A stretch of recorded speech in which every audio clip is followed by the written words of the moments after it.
হাবিয়ার Cabrera দেশের বাইরে থাকেন, বাংলাদেশের বাইরে থাকেন, তিনি স্পেনে থাকেন।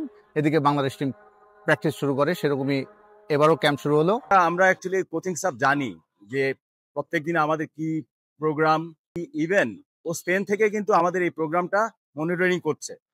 আমরা আসলে তো জানি না, আমরা প্লেয়াররা কিভাবে জানতে পারি। নেপালের বিপক্ষে প্রস্তুতি ম্যাচ, ভারতের বিপক্ষে এএফসি এশিয়ান কাপ বাছাইয়ের হোম ম্যাচ। বাংলাদেশ প্রস্তুত হচ্ছে জাতীয় স্টেডিয়াম ঢাকাতে। দুটি ম্যাচই সামনে রেখে তারা তৈরি হচ্ছে, যদিও এখনো ক্যাম্পের পূর্ণ ক্যাম্প শুরু হয়নি। কোচ হাবিয়ার কাবরেরা এখনো আসেননি, জয়েন করেননি। তার একটি পারিবারিক কারণে তার নাকি এখনো কয়েকদিন সময় লাগবে। ইন্টারেস্টিং ব্যাপার হচ্ছে, জাতীয় দলের যে ক্যাম্পগুলো শুরু হয় বাংলাদেশ জাতীয় দলের, কিন্তু ফুটবলে তো সব প্ল্যান করেন, কৌশল সাজান কোচ। কোচের অধীনেই তো সাধারণত যে কোনো দল তাদের নতুন মিশন শুরু করে, প্রস্তুতি শুরু করে। বাংলাদেশ সেখানে একটু যেন অন্য পথে হাঁটে। হাবিয়ার কাবরেরা থাকুক বা না থাকুক, তারা হাবিয়ার কাবরেরা দেশের বাইরে থাকেন, বাংলাদেশের বাইরে থাকেন, তিনি স্পেনে থাকেন। এদিকে বাংলাদেশ টিম প্র্যাকটিস শুরু করে, সেরকমই এবারও ক্যাম্প শুরু হলো। রহমত মিয়া বাংলাদেশ দলের ডিফেন্ডার, তিনি এসেছিলেন প্রেস কনফারেন্সে। তাকে যখন জিজ্ঞাসা করা হয়েছিল কোচ কবে আসবেন, তিনি জানেন না। তিনি বললেন তিনি জানেন না। এটা আসলে উনি ইচ্ছা করে বললেন নাকি কূটনৈতিক উত্তর, সেটা তিনিই ভালো জানেন, কিন্তু বা দল থেকে কি বলা হয়েছে তাকে। কিন্তু খেলোয়াড়রা কেন জানবেন না কোচ কবে আসবেন? এটা তো স্পষ্ট একটা উত্তর তার কাছে, মানে স্পষ্ট একটা বার্তা তার কাছে থাকা উচিত, বা খেলোয়াড়দের কাছে থাকা উচিত। এবং সেটা লুকোছাপারও কিছু নাই, এটা এমন কোনো কূটনৈতিক উত্তরও না।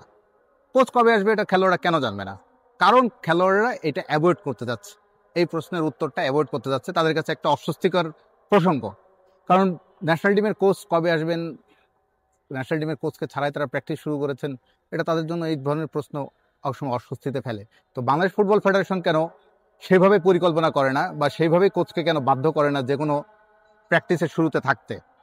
যাই হোক, সেটা এটার নতুন করে তোলার কি আর নতুন করে কিছু না বলি।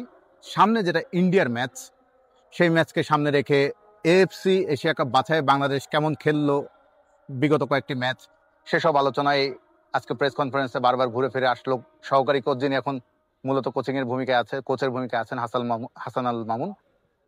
তিনিও বলছিলেন বারবার যে তারা ডিজার্ভ করেন না যে রেজাল্টটা হয়েছে। মাত্র 2 পয়েন্ট, দুটো ড্র থেকে 2 পয়েন্ট পেয়েছে বাংলাদেশ, এবং 2টা ড্র হয়েছে ঘরের বাইরে। এটা খুবই ইন্টারেস্টিং। সাধারণত বাংলাদেশ নাকি পরিসংখ্যান বলে দেশের মাঠে, ঘরের মাঠে ভালো খেলেন, তারা ভালো খেলেছে দেশের বাইরে। তো ইন্ডিয়ার বিপক্ষে ম্যাচে বাংলাদেশ, দেখা যাক, ম্যাচটা মর্যাদার ম্যাচ। 7 বছর পর ইন্ডিয়া আসবে বাংলাদেশে, এই ম্যাচটা তারা জিততে চাইবে। ইন্ডিয়া এর মধ্যে তাদের এতটাই বাজে পারফরমেন্স, তাদের একজন কোচ চেঞ্জ পর্যন্ত হয়ে গেছে। এখন খালিদ জামিল নামে নতুন যিনি কোচ, তিনি হয়তো বাংলাদেশে আসবেন ইন্ডিয়া টিমকে নিয়ে। সেই তুলনায় বাংলাদেশের ফিফা র্যাঙ্কিংয়ে খুব একটা এক বছরে অদল বদল, খুব একটা ওঠানামা হয়নি। 183-84 এর মধ্যেই ঘুরপাক খেয়েছে। এফসি এশিয়া কাপ বাছাইয়ে ইন্ডিয়া এবং বাংলাদেশের পারফরমেন্সও প্রায় সমান সমান।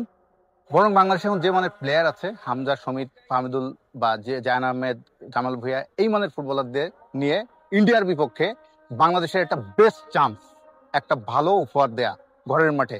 এই ন্যাশনাল স্টেডিয়াম সংস্কার পরে যতগুলো ম্যাচ খেলেছে, এফসি বাছাই কাপে যতগুলো ম্যাচ খেলো, বাংলাদেশ একটাও জিততে পারেনি হোমে। ভারতের বিপক্ষে সেই পরিসংখ্যানটা বদলানোর তাদের একটা দারুণ সুযোগ।